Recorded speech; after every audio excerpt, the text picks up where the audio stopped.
our brains are wired to keep us safe, but sometimes that means expecting the worst. We're talking about why negative thoughts can feel so convincing and how understanding your brain can actually help you take back some control. Joining us now is Trent Mailer. Thank you so much for coming in. Of course, thanks for having me. Really interesting topic here. I feel like this kind of has to do with the thought of a lot of people being happy for a good amount of time, everything's going well, and sometimes our brains are like, wait, things are going too well. Yeah, this happens all the time, and I have a lot of clients that ask about this. Our brains are wired for survival, not for happiness. We are built to stay alive. That means we got to look out for threats, we got to look out for problems, got to look out for what's going to go wrong. The issue is it's not up to date to the life we live now, where a lot of times we don't deal with direct actual threats to our life.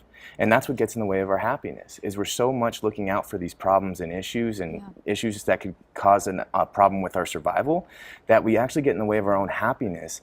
And sometimes we just got to get out of our own way. Can these thoughts come into our brain kind of like unprovoked? Like not necessarily something has to set us off. We can just like start thinking this way. Oh yeah, it happens a lot, especially with those what if thoughts. What if they're mad at me? What if this thing happens? What if this thing goes wrong later? All that. And a lot of that is our brain just trying to be hypervigilant to look out for possible issues to avoid them.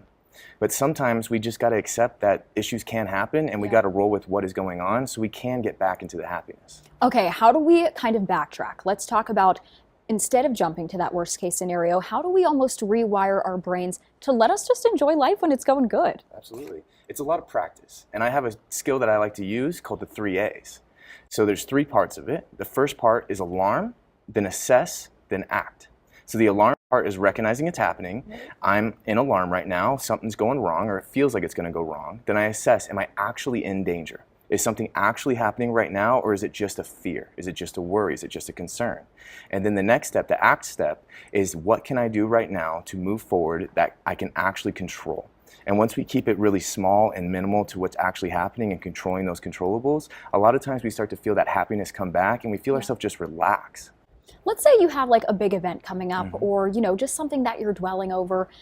Is it possible to maybe think about it in a certain way where you don't jump automatically to being anxious? Like, are there people out there who can genuinely just get rid of those anxious thoughts like right off the bat and just think like, hey, this is going to go well for me? Sometimes they can just get rid of it because they're good at it. They've practiced for a long period of time and they're able just to kind of brush it off, let it roll off their shoulder. Sometimes it takes practice, especially if it's new. Just like anything, if you're doing something new, you need to give it time and you're going to mess it up.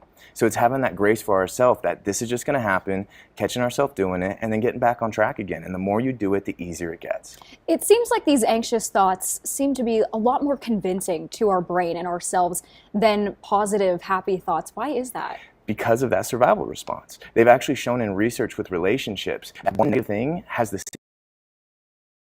10 positive things in relationships. So you can mess up one conversation, you can go get flowers, you can go get chocolates, you can go do all the things, do the dishes, cook dinner, all these kind of things to try and make things better. But it's going to take more work because our brain is naturally tilted to look for the negative over the positive, because that's what keeps us alive. And at the end of the day, that's our brain's #1 goal. Because if we're not alive, everything else doesn't matter.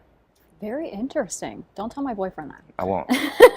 Okay, let's talk a little bit just to wrap up here. How can we tell the difference between real danger versus our body just kind of overreacting? It's a lot of checking in the moment. If there's something actually happening in that moment, we absolutely need to take care of it and keep ourselves safe, especially if it's a direct actual threat to us. But sometimes it's all up in our mind and their fears, their worries, their insecurities. And that's where it comes back to those 3 A's of what can I do right now? What is the next step I can take? If there's nothing I can do about it, sometimes we got to work on just trying to let it go and focus on the moment. And that's where distraction comes back in. Getting our mind off of things can sometimes be the best thing we can do because sometimes we just can't fix it. We have to get through it. Yeah, there we go. Great information there, Trent. Thank you so much. As always, pleasure to have you in. Implementing those 3 A's could really help you this summer. Make sure you check in with us for our next Therapy Thursday segment coming up.